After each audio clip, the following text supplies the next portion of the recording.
Committee হোক কিংবা সামাজিক চাপে হোক, ইমাম সাহেবকে নিজের অবস্থান ছেড়ে দিতে একটা যে কোনো পরিস্থিতি বাধ্য করে। আমি মনে করি এখানে তরবিয়ত হোক ইমাম সাহেবদের, আর ইমাম সাহেবদের বাধ্যবাধকতার যে জায়গা সেগুলো মুসল্লিদেরকে বোঝানো হোক। আমি আপনাদের কথা বুঝাইতে পারি নাই। তরবিয়ত হবে ইমাম সাহেবদের, আর মুসল্লিদেরকে বলা হবে যে আমি ইমাম, আমাকে এই কাজগুলো করতেই হবে, এর ব্যতিক্রম আমি করতে পারবো না, চাই আমার ইমামতি থাক আর না থাক। কথা ঠিক না বেঠি? রাত তো খুব বেশি হয় নাই, 9টা কিংবা 9:30 বাজে। আসলে আমাকে যখন শিবালয় বলা হলো, আমার ধারণাই ছিল না ঘাটের পাশে শিবালয় থানা। আমি তো এটাকে চরই মনে করতাম, যে দুই পাশে তো চর, এদিকে আবার লোকজন কোথেকে আসবে। মাশাআল্লাহ অনেক লোকজন চলে আসছে, আরো অনেক লোকজন দাঁড়িয়ে আছে। একটু হয়তো সর্বোচ্চ ঘন্টাখানেক আমাদের কষ্ট হবে, বসবো তো ইনশাআল্লাহ না? যারা দাঁড়িয়ে আছে তারাও কি বসবো? একটু কষ্ট হবে। অনেক ইয়ং যুবকরা বসে আছে, ওদের হাত দিতে বড় শক্তি। বললো না 7 বছর আগে এখানে 7 দিন ব্যাপী ইসালে সওয়াব হয়তো হারাম কাজ দিয়া। কথা ঠিক না বেটি? হাকিম উলামা আশরাফ আলী থানভী রাহিমাহুল্লাহর একটা মজার ঘটনা আছে, শোনাবো আপনাদেরকে। যারা দাঁড়িয়ে আছে বসবে না, দাঁড়ায় থাকবে। আমি যুবকদের বলবো একটু বসো, দয়া করে একটু বসো। দাঁড়ায় থাকলে খারাপ দেখা যায়। পিছনে জায়গা নাই বসার? জায়গা আছে নাকি? সামনে আসবে তো কষ্ট হয়ে যাবে আপনাদের। সামনে আসবেন আপনারা, একটু আসেন জিকিরের সঙ্গে। লা ইলাহা ইল্লাল্লাহ। সাউন্ডটা বাড়ালে চান? কি সাউন্ড দিচ্ছে? ক্যানভাসের মতো। ইল্লাল্লাহ, লা ইলাহা ইল্লাল্লাহ। দাঁড়িয়ে যারা আছে যুবকরা বসো, বসো, বসে যাও, এখন জায়গা হয়ে গেছে। লা ইলাহা ইল্লাল্লাহ, লা ইলাহা ইল্লাল্লাহ, ইল্লাল্লাহ, লা ইলাহা ইল্লাল্লাহ, ইল্লাল্লাহ, লা ইলাহা ইল্লাল্লাহ, লা ইলাহা ইল্লাল্লাহ, মুহাম্মাদুর রাসূলুল্লাহ সাল্লাল্লাহু আলাইহি ওয়াসাল্লাম। খেয়াল করে শোনেন, আমি ইদানিং অবশ্য এই বিষয়ে অনেক কথা বলে ফেলছি অলরেডি, মিডিয়ায় চলে এসছে। যেদিন দেখলাম অনেক ইমাম ডিম বিরিয়ানি খেয়ে ইমান বিক্রি করেছে, সেদিন থেকে আমি ইমামদের নিয়ে কথা বলা শুরু করেছি। আপনারা দেখেন নাই? ইমাম সাহেব যদি সাধারণ ডিম বিরিয়ানি খেয়ে ইমান বিক্রি করে দেয়, মুসল্লিদের অবস্থা কি হবে? তরবিয়ত আসলে ইমাম সাহেবদের দেয়া দরকার। তবে এই প্রকাশ্য ময়দানে সম্মানিত একটা তাবাকা, ইমাম সাহেবগণ সমাজের সবচাইতে উৎকৃষ্ট ব্যক্তিত্ব সম্পন্ন হয়ে থাকেন। ইমাম সাহেবরা সমাজের সবচাইতে ভদ্র, সভ্য এবং আচার ব্যবহারে নমনীয়, কমনীয়, সহনশীল হয়ে থাকেন। ইমাম সাহেবদের তরবিয়ত দেওয়ার মতো আসলে আমার ব্যক্তিগতভাবে তেমন কোনো যোগ্যতা আমার নাই যে ইমাম সাহেবকে তরবিয়ত দেব। তবে হ্যাঁ, আমি আমার কিছু বিষয় নিয়ে ইমাম সাহেবদের সঙ্গে তাকরার করতে পারি।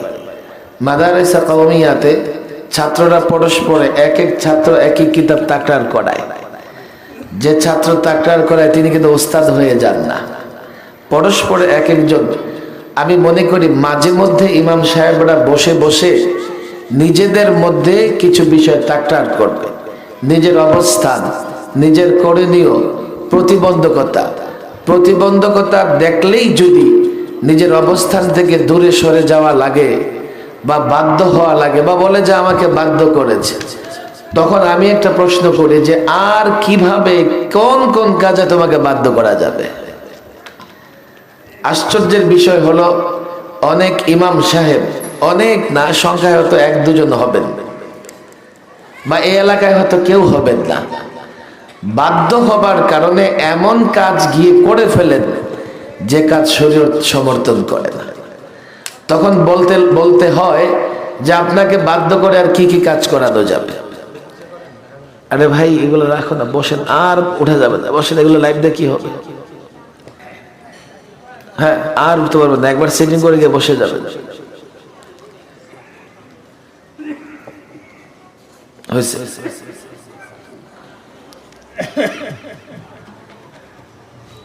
আপনারা বসবেন তো কিছুক্ষণ নাকি? আমি আপনাদের চাইতে অনেক বেশি ক্লান্ত। সকালে এসছি কক্সবাজার থেকে। সকালে কোথেকে আসি? আসলে ঘুমাইতেই পারি না, আবার দুপুরে রাজবাড়ি হয়ে এদিকে আসছি, এই যে ফেরিঘাট দিয়ে আসছি, সফরের মধ্যে আসছি।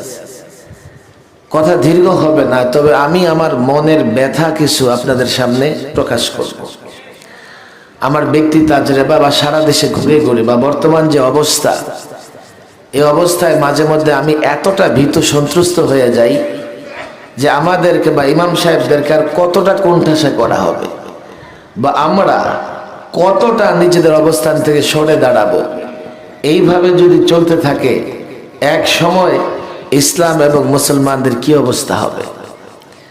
ইমাম সাহেবকে প্রথমত নিজের দায়িত্ব কর্তব্য সম্পর্কে সচেতন হতে হবে। আমাদের সাধারণ মুসল্লিরা যারা আছেন, আপনারা আবার ইমামদের ভুল ধরতে যায়েন না, খবরদার। আপনারা এখানে আসেন, আপনাদের কিছু কথা বলতেছি আপনাদের সামনে, এই জন্যই বলতেছি যে ইমাম সাহেবদেরও আল্লাহ প্রদত্ত কিছু দায়িত্ব দেওয়া আছে, যেগুলো করতে ইমাম সাহেব বাধ্য। আপনি মুসল্লি, আপনি আর যাই করেন, ইমাম সাহেবকে এমন কাজে বাধ্য করবেন না যে তার উপর আল্লাহ অসন্তুষ্ট হয়ে যায়। বালআম ইবনে বাউরা হযরত মুসা আলাইহিস সালামের যুগের একজন মুস্তাজাবুদ দাওয়া বুজুর্গ, আল্লাহ ওয়ালা, ওলামায়ে কেরাম নাম অবশ্যই শুনেছেন, আপনারাও হয়তো বা শুনেছেন, যাকে বাধ্য করা হয়েছিল যুগের নবীর বিরুদ্ধে যেন তিনি বদদোয়া করেন। যদিও এক্ষেত্রে তার ভেতরে একটু লোভ কাজ করতেছিল, কিন্তু শেষ পর্যন্ত সে যখন নবীর বিরুদ্ধে বদদোয়া তো করতে পারে নাই, বদদোয়ায় যখন হাত উঠাইছে, জিহ্বা নাড়তেছে, করবে তো বদদোয়া, কওমের পক্ষে দোয়া, তো কওমের পক্ষে বদদোয়া হয়ে যাচ্ছে। কওমের লোকেরা বলে, আরে আমরা আপনারা এত কিছু হাদিয়া তোহফা দিলাম, আপনি আমাদের বিরুদ্ধে কয়, দেখো জিহ্বা আমার কন্ট্রোলে নাই। তাফসীরের কিতাবে লিখেছে যে পরবর্তীতে তার জিহ্বাটা কুকুরের মতো বের হয়ে বুকের উপরে চলে আসছে। ইমাম সাহেবদের দায়িত্ব এবং কর্তব্য সম্পর্কে নিজেরা সচেতন হবেন আর মুসল্লিদেরকে স্পষ্ট বলে দেবেন, দেখেন আমি কিন্তু আমার এই দায়িত্ব পালনে বদ্ধপরিকর। কেননা আমি কোরআন সুন্নাহ মানি বলে আপনারা ইমাম রেখেছেন, না হলে তো ইমামের জন্য জেন্টলম্যান তালাশ করতেন, প্রফেসর তালাশ করতেন, ইঞ্জিনিয়ার তালাশ করতেন। আলেম কেন তালাশ করেছেন? আলেম কোরআন সুন্নাহ পড়েছে, কোরআন সুন্নাহ অনুযায়ী আমল করবে। আমি ইমাম হিসেবে কোরআন সুন্নাহ প্রদত্ত এই দায়িত্ব আমার, এর ব্যতিক্রম আপনারা আমাদেরকে করাতে বাধ্য করবেন না। যদি করেন আমি করতে পারবো না, ইমামতি ছেড়ে দেব। এই কথাগুলো ইমাম সাহেবদের বুঝতে হবে। ইমাম সাহেবদের প্রধান যে দায়িত্ব ভালো করে বুঝবেন। হযরত মাওলানা ইউসুফ বিন নূরি রাহিমাহুল্লাহ, আল্লামা মুফতি আমিন রাহিমাহুল্লাহ উস্তাদ হুজুর প্রায় বলতেন যে হুজুরের শেখ একবার ছাত্রদের বলতেছেন, দেখো একবার যদি এখন এমন পরিস্থিতি যদি চলে আসে যে দ্বীনের খেদমত করতে পারি না, তখন কি করব জানো? কি করবেন হুজুর? অনাবাদ এক মসজিদে চলে যাব। গ্রামে অনেক মসজিদ আছে, আমি নিজেই যখন ঢাকা থেকে বিবাড়িয়ার দিকে যাই তো এক জায়গায় একটা মসজিদ আছে, এক ওয়াক্তের আজান হয়, এক ওয়াক্তের আজান হয় না। আমি মাগরিব পড়তে ঢুকছি তো মুয়াজ্জিন সাহেব দৌড়ে আসছে, হুজুর আসরের সময় শেষ হয়ে গেছে। আমি কেন? হুজুর আসরের তো আজান দিতে পারি নাই, ঘুমায় আসছিলাম। আমি এমন এক গ্রামে চলে যাব যেখানে মসজিদগুলো আবাদ করার প্রয়োজন। আজান দিব, মুসল্লিদেরকে ডাকবো, নামাজ পড়াবো। তো কিছুদিন যখন এই কাজগুলো চলতে থাকবে, কিছু মুসল্লি হবে, মসজিদ আবাদ হবে। এরপর আমি আবার আরেক মসজিদে চলে যাব, সেখানে যদি অনাবাদ থাকে সেটাকে আবাদ করব। ইমাম সাহেবরা মূলত মসজিদকে আবাদ করে থাকেন, লোকদেরকে মসজিদমুখী করে থাকেন। 5 ওয়াক্ত নামাজের জন্য লোকদেরকে মসজিদে আহ্বান করে থাকেন। এই কয়েকটা কথার মধ্যে ইমাম সাহেবদের দায়িত্ব আছে। এই কয়েকটা কথার মধ্যে ইমাম সাহেবের সব দায়িত্ব চলে আসে। মুসল্লিদের আপনি যখন মসজিদমুখী করতে চান, তো তাদেরকে দ্বীন এবং ইসলাম বুঝাতে হবে। কথা ঠিক না বেঠিক? একটা মুসল্লি যদি না বুঝে যে নামাজ পড়লে তার দুনিয়া আখিরাতের ফায়দা, উভয় জগতের ফায়দা আছে, সে নামাজ পড়বে কেন? সে দোকানে গিয়ে বসে থাকবে, সে মনে করবে দোকানে তো নগদ ফায়দা। নামাজ পড়লে মসজিদ চলবে। ইমাম সাহেব, আপনারে তো আমরা খাওয়াই, আমরা যদি কামাই না করি আপনি খাবেন কোত্থেকে? নামাজের মাধ্যমে সমস্ত সমস্যাগুলোর সমাধান হতে পারে। হ্যাঁ, এর মানে এই নয় যে আমি দুনিয়াতে চাকরি করব না, ব্যবসা বাণিজ্য করব না, সব করব, কিন্তু ব্যবসা বাণিজ্য চাকরি আমাকে রিজিক দেবে না। রিজিক দেন কে? আল্লাহ। নামাজ পড়লে সন্তুষ্ট হবেন আল্লাহ, আল্লাহ আমার রিজিকের ব্যবস্থা করে দেবেন। জাতির সামনে ইসলাম পেশ করার যে দায়িত্ব, এটা ইমাম সাহেবদের।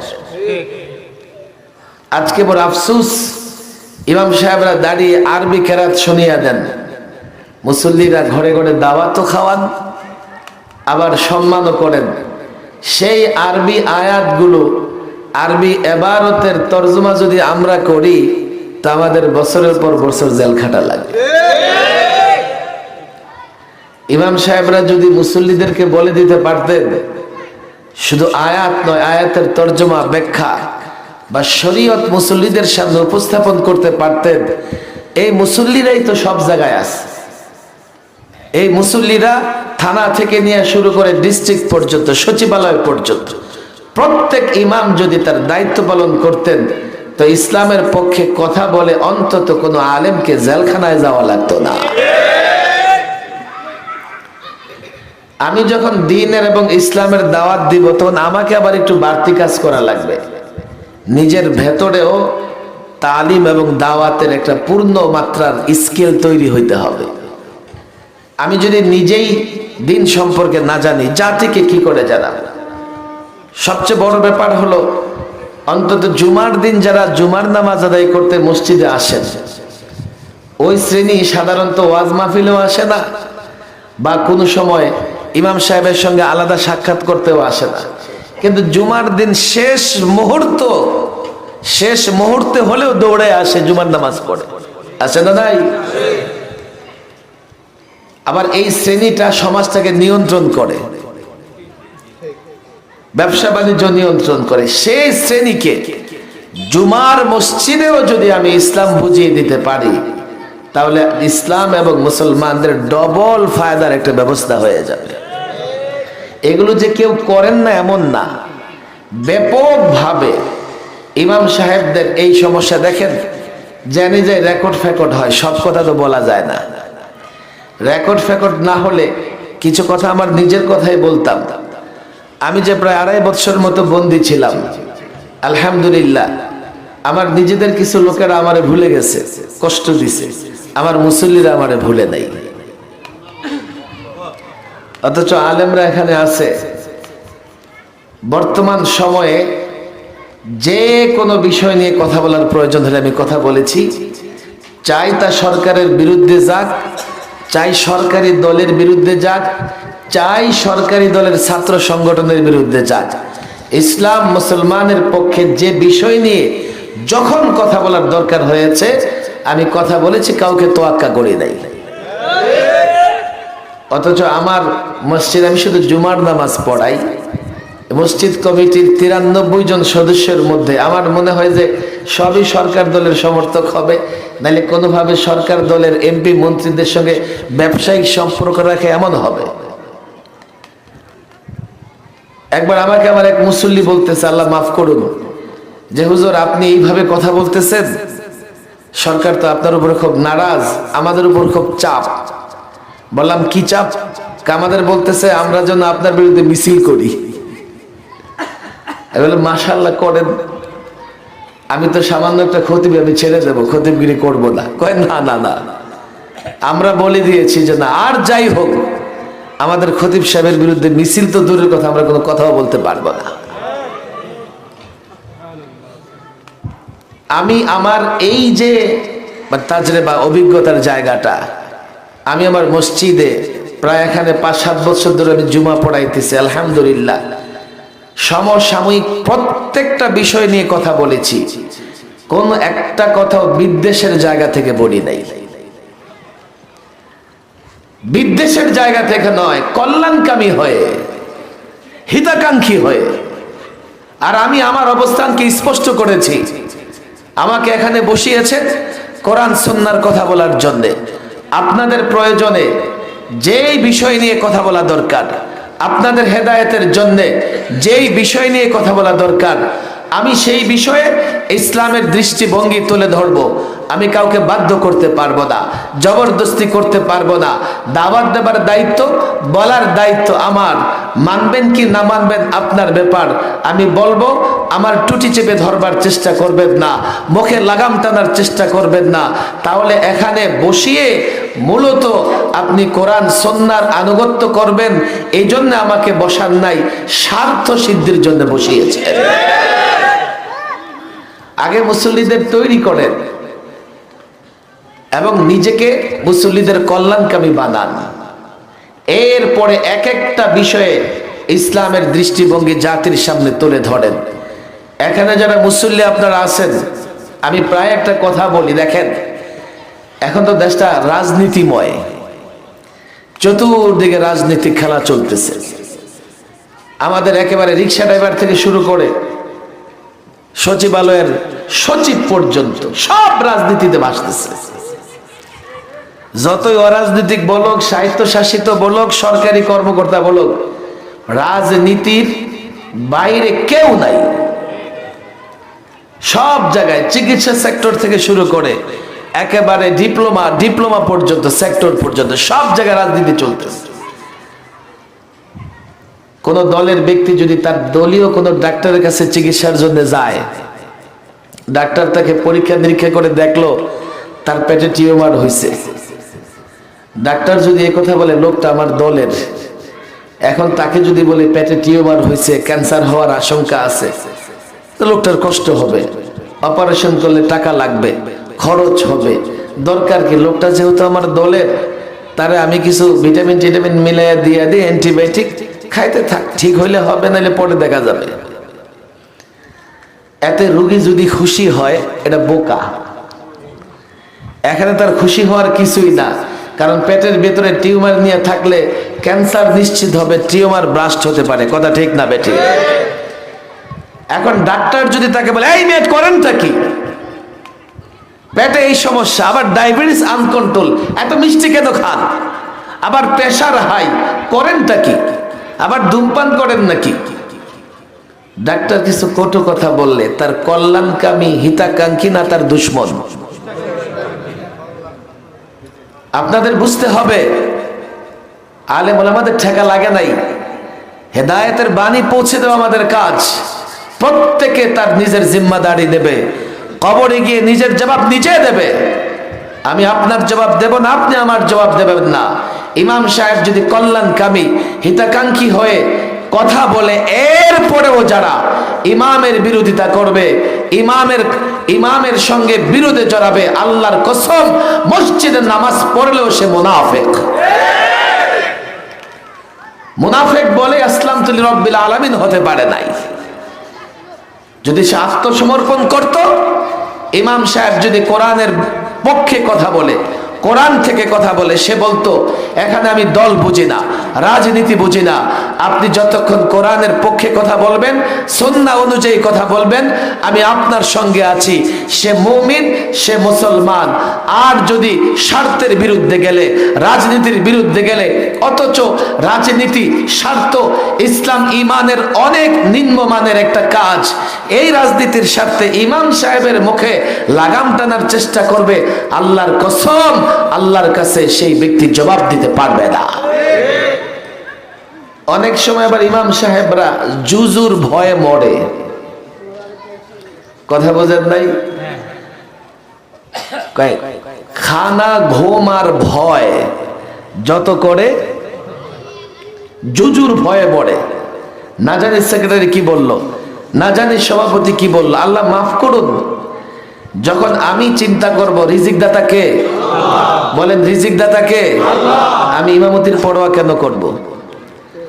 আর যদি মনে করি যে ইমামতির মাধ্যমে রিজিক আসে, যদি আমি ইমামতি না করি আমার রিজিক আসবে না, সারাক্ষণ ভয়ে থাকবে, জুজুর ভয়ে থাকবে। আসলে তো ভয়ের জায়গা না, মানুষ কিছুই করতে পারে না।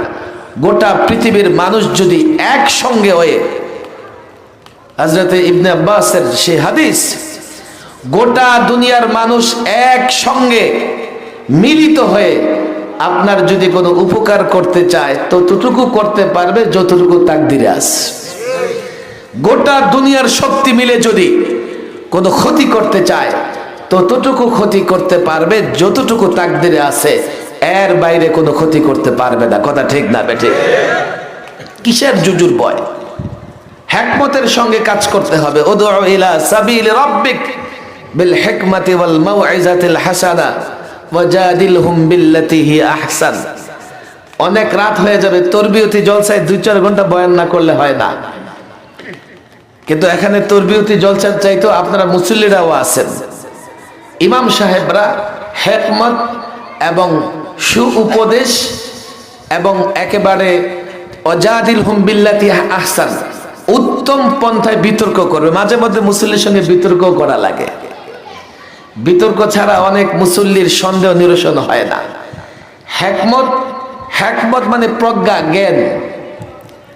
এই আয়াতে 3টা বিষয়ের কথা আসছে। যদি এই আয়াত নিয়ে আলোচনা করার আমার উদ্দেশ্য নয়, আমি ইমাম সাহেবদের বলি হিকমত কিংবা জ্ঞান। আজকে আমি ব্যক্তিগতভাবে মনে করি দ্বীন প্রচার এবং প্রসারের জন্য যেটুকু জ্ঞান এবং বিদ্যা দরকার আমি আসলে পুরাটা অর্জন করতে পারি নাই। এর জন্য বড় সমস্যা হয় শিক্ষিত সমাজের সামনে। আমি যখন শিক্ষিত সমাজের সামনে কথা বলি তো সে আমার কথাগুলো তার বিজ্ঞান দিয়ে মাপার চেষ্টা করে, শব্দ চয়ন দিয়ে মাপার চেষ্টা করে। তখন ইমাম সাহেবকে সতর্ক হতে হবে যাতে মেডিসিন জায়গা মতো পড়ে। মেডিসিন জায়গা মতো না পড়লে তো কাজ হবে না। যে সিগারেট খায় তার ফুসফুসের ট্রিটমেন্ট একভাবে হয়, আর যে সিগারেট খায় না তার যদি ফুসফুসের সমস্যা হয় এটা ট্রিটমেন্ট একভাবে হয়। ডাক্তার আগে তার সিগারেট বন্ধ করে, ডাক্তার আগে তার এই নেশাদ্রব্য থেকে তাকে বিরত রাখবার চেষ্টা করে। মসজিদে নানা রকমের মুসল্লি আসে, কিছু মুসল্লি ইমাম সাহেব থেকে 1 লাইন বুঝে মসজিদে এসে থাকে। সে মনে করেন যে ইমাম সাহেব কিচ্ছু বুঝে না। যেমন একটা গল্প আমি আল্লামা মুফতি আমিন রহিমাহুল্লাহ প্রায় বলতেন। এক জেন্টলম্যান ঢুকছে মাদ্রাসায়, ঢুকার পরে দেখে হাউজের পরে একটা মাদ্রাসা ছাত্র বসা। তার আবার টুপি দাড়ি দেখলে পছন্দ হয় না। এই কি করো? হাউজের পরে কি করি? উজু করি। কাছা খাওয়ার দাও, কোনো কাজ নাই। বলো দেখি হাউজে কয় বালতি পানি আছে? আচ্ছা বলেন দেখি, দুনিয়ার কোন বাড়ির মালিক তার হাউজে কয় বালতি পানি আছে মেপে দেখে নাকি? তার উদ্দেশ্য হলো এমন এক প্রশ্ন করব যেন উত্তর না দিতে পারে। আর উত্তর না দিতে পারলে এই মৌলবীকে কটূক্তি করা, মৌলবীর তিরস্কার করা সহজ হয়ে যাবে। কিন্তু সে জানে না যে মৌলবীও যে মাঝে মধ্যে একটু উচ্চাঙ্গের হয়। আচ্ছা কয় বালতি পানি আছে? আপনি আগে বলেন আপনার বালতির সাইজ কত? বালতির সাইজ কত বলেন। বালতির সাইজ যদি হাউজের সমান হয় তাহলে 1 বালতি পানি আছে। অর্ধেকটা হলে কয় বালতি আছে? আমি তো অনেক টকশো বিতর্ক করেছি জানেন। বাংলাদেশের বামপন্থী রামপন্থী সরকারি দল বিরোধী দল আমার এমন যারা টকশোতে কথা বলেন প্রায় সবার সঙ্গে আমার কথা বলা হয়েছে টকশোতে। এমন এমন প্রশ্ন, বিশেষ করে অফলাইনে, অর্থাৎ যতক্ষণ পর্যন্ত লাইভ হয়, লাইভের মাঝখানে আবার অ্যাড এগুলো সেগুলো 15-20 মিনিট সময় যায়, নানা রকমের প্রশ্ন করেছে তারা। এমন এমন প্রশ্ন করে যেগুলো উত্তর না দিতে পারলে তারা মনে করবে মৌলভী সাহেব কিচ্ছু জানে না, কিচ্ছু জানে না। এই জন্যই তো ফিকহি উসুল হলো মান জাহিলা বি আহলি জামানিহি ফাহুয়া জাহিলুন। সমসাময়িক বিষয়ে যদি কেউ না জানে সে আসলে মূর্খ। সমসাময়িক বিষয়গুলো আয়ত্ত করতে হবে, কেননা মানুষ আপনাকে সমসাময়িক বিষয়ের সম্পর্কে প্রশ্ন করে ঠেকানোর চেষ্টা করবে। আমি বলছি হিকমা, প্রজ্ঞা, জ্ঞান। প্রত্যেকটা ইমাম সাহেবকে হিকমত, প্রজ্ঞা, জ্ঞান অর্জন করতে হবে। এখন এটা কিভাবে সম্ভব? আমরা ফারেক হয়ে গেছি। কিভাবে সম্ভব? আমরা ব্যস্ত হয়ে গেছি। এই জন্য দেখেন, আমি প্রায় বলি, এই যে এখানে শিবালয় উপজেলা ইমাম কল্যাণ পরিষদ, বাংলাদেশের প্রত্যেকটা ইউনিয়ন থানা পর্যায়ে ইমামদের এমন একটা সংগঠন হওয়া দরকার। আলহামদুলিল্লাহ, ইমাম সাহেবদের মধ্যে অনেক মেধা আছে, অনেক দরদ আছে, অনেক প্রতিভাও আছে। ওনারা যদি পরস্পরে মনে করেন সপ্তাহে বা 15 দিন পর পর জুমারাত, বৃহস্পতিবার রাতে একসঙ্গে বসে সমসাময়িক প্রতিবন্ধকতা নিয়ে কথা বলে এবং তারা পরস্পরে মত বিনিময় করে, আমার বিশ্বাস এই সময়কার প্রতিকূল অবস্থা কাটিয়ে ওঠা, যে কোনো প্রতিবন্ধকতা সামনে আসুক না কেন, তার মোকাবেলায় আমাদের ইমাম সাহেবরা সক্ষম হবেন। কথা ঠিক না বেঠিক? মাওইয়া হিকমার কথা বলছিলাম, এনে একটা কথা ছুটে যাইতেছে। দেখেন, আজকে আবার হিকমতের নতুন এক ব্যাখ্যা শুরু হয়ে গেছে, বুঝেন নাই? নিজে একটা 2 নম্বরই কাজ করে, তোমরা বুঝো না এটার মধ্যে হিকমত আছে। এটা আমাদের মুখ থেকে অনেক শোনা যায়। শয়তান, শয়তান, শয়তানি ছাড়া আর কিছুই না। আমি তো প্রায় বলি, একটা বড় ইমতিহানের মধ্যে আছি আমরা। আমি নিজেকে নিয়ে মাঝে মধ্যে ভীতু হয়ে পড়ি যে আমি কি সামনে এইভাবে চলতে পারবো, না আমাকেও বাধ্য করা হবে। তখন একটা সিদ্ধান্ত নিতে হয় যে আমি বাধ্য হব না, আল্লাহর উপর ভরসা করে চুপ হয়ে যাব, ঘরের কোণে বসে থাকবো, মাদ্রাসায় বন্দী হয়ে যাব, কিন্তু আমি বাতিলকে সহযোগিতা করতে পারবো না। কিসের হিকমত? হিকমত হবে হক প্রতিষ্ঠার জন্য, হিকমত হবে বাতিলকে মোকাবেলা করবার জন্য, হিকমত হবে দ্বীন কায়েমের জন্য। স্বার্থ সিদ্ধির নাম যারা হিকমত দিয়েছে, আল্লাহর কসম ওরা লেবাসদারি মুনাফিক। হিকমত টেকমতের পিছনে পড়বেন না। হিকমত, প্রজ্ঞা, জ্ঞান, স্থান কাল পাত্র বেদে আমাকে দ্বীনের দাওয়াত দিতে হবে। স্থান কাল পাত্র বুঝতে হবে। আমি যাদের সামনে কথা বলবো তারা কতটা ধারণ করবে, আমি যাদের সামনে কথা বলবো তারা কতটা আমার কথাটা গ্রহণ করবে, তারা আমার কথাটা কতটা মানতে বাধ্য। আল্লাহর কসম করে বলি, এই 3টা উদউ ইলা সাবিল রাব্বিক বিল হিকমা, এখান থেকে নিয়ে ওয়াজাদিলহুম বিল্লাতি আহসান, 3টা বিষয় যদি ইমাম সাহেবরা, যে কোনো তাফসির আপনারা দেখতে পারেন, দেখেন, বারবার দেখেন, এই 3টাকে সামনে রাখেন। এই 3টার সমষ্টি এই কথা, জ্ঞান, প্রজ্ঞা, সু উপদেশ দিতে হবে।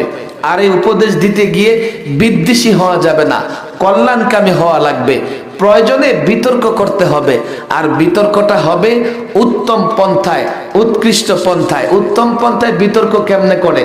আমি যার সঙ্গে বিতর্ক করব তাকে অপমান করা, অপদস্থ করা, গায়াল করার চেষ্টা করব না, বরং তার সামনে আমি সত্য তুলে ধরার চেষ্টা করব। এটাই হচ্ছে উত্তম পন্থায় বিতর্ক। ইমাম সাহেবদের কথা বলছিলাম, কোরআনে কারিমের এই আয়াত, ওয়ামান আহসানু কাওলাম মিম্মান দাআ ইলাল্লাহ ওয়া আমিলা সালিহা ওয়া ক্বালা ইন্নানী মিনাল মুসলিমিন। এই আয়াত ইমাম সাহেবদের জন্য, আলেমদের জন্য। কে কার কথা উত্তম? তার কথার চেয়ে যে লোকদেরকে আল্লাহর পথে রাখে। আল্লাহু আকবার। মুয়াজ্জিন সাহেব, ইমাম সাহেব, খতিব সাহেব, বক্তা সাহেব লোকদেরকে কার দিকে ডাকে? বলেন কার দিকে? বলেন কার দিকে? আরো জোরে বলেন কার দিকে? এদেশে আবার অনেক ফিতনাও আছে। একটা আছে হিজবুত তাওহীদ, আর একটা ইমামও আছে, আছে না নাই? সেও লোকদেরকে ডাকে, সেও লোকদেরকে ডাকে, কিন্তু আমিলা সলিহা শুধু ডাকে না, নিজেও নেকামল করে। তার চেহারা দেখলেই বোঝা যায় তার মধ্যে নেকামল নাই। এদেশে আরো কিছু মানুষ আছে, লোকদেরকে সৎ পথে ডাকে, চেহারা দেখলে মনে হয় যে ফেরেশতা। আল্লাহ মাফ করুন। ওয়াকালা ইন্নানি মিনাল মুসলিমিন, দেখতে তো দরবেশ দেখা যায়, কিন্তু নিজেকে মুসলিম না বলে সেকুলার বলতে পছন্দ করে। বহুত আছে, বহুত মানুষ এই জায়গায় এই দেশে আছে। ইমাম সাহেবরা বলিষ্ঠ কণ্ঠে বলে আমি মুসলিম, আমি মুসলিম, এটাই আমার জন্য গর্বের, আমি মুসলিম, এটাই আমার জন্য সব কিছু।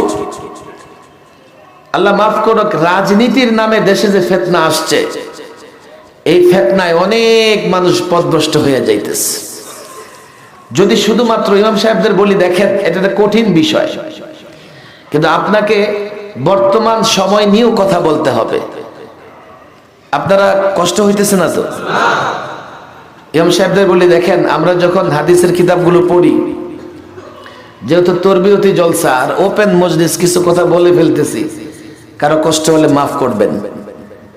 আমরা যখন হাদিসের কিতাবে ফেরাকে বাতেলা, মুতাজিলি, খারিজি, রাফিজি, জাবরিয়া, কাদরিয়া, খুব তাকরীর হয় মুতাজিলি ফিতনার উপরে। এমনকি শিয়াদের নানা ফিরকা